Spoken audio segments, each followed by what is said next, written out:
सूत जी बोले, हे श्रेष्ठ मुनियों, अब आगे की कथा कहता हूँ, ध्यानपूर्वक सुनो। पूर्व काल में उल्कामुख नाम का एक बुद्धिमान राजा था। वो सत्यवक्ता, धर्मपरायण और जितेंद्रिय था। प्रतिदिन वो देवस्थानों में जाकर पूजा करता और निर्धनों को धन दान देकर उनके कष्ट दूर करता था। उसकी पत्नी कमल के समान मुख वाली, सती और साध्वी थी। भद्रशिला नदी के तट पर उन दोनों ने श्रद्धा भक्ति सहित श्री सत्यनारायण भगवान का व्रत किया। उसी समय साधु नाम का एक वैश्य वहां आया। उसके पास व्यापार के लिए बहुत सा धन था।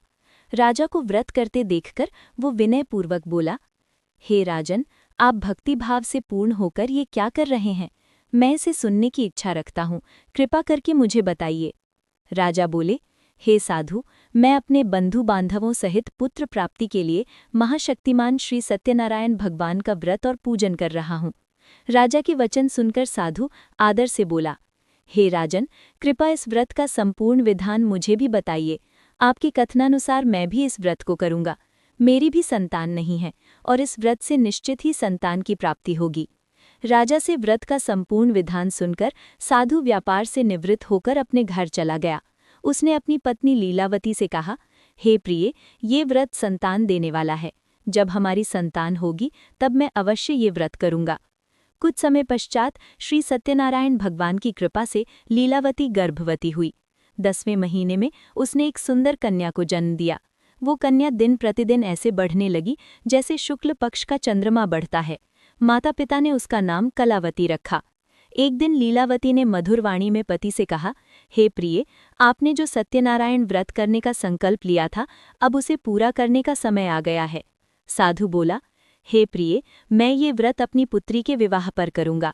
इस प्रकार पत्नी को आश्वासन देकर वो नगर चला गया।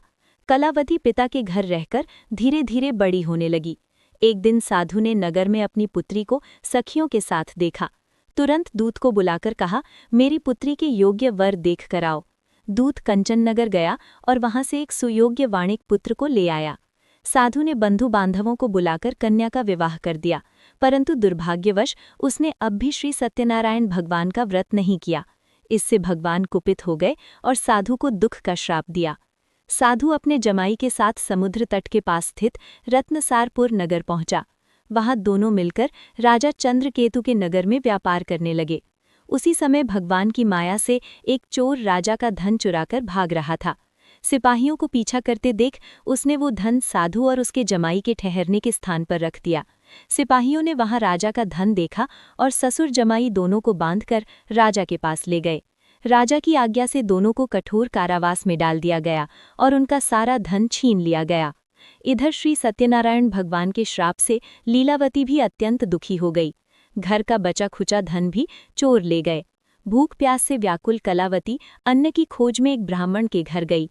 वहां उसने श्री सत्यनारायण व्रत होते देखा, कथा सुनी और प्रसाद ग्रहण किया।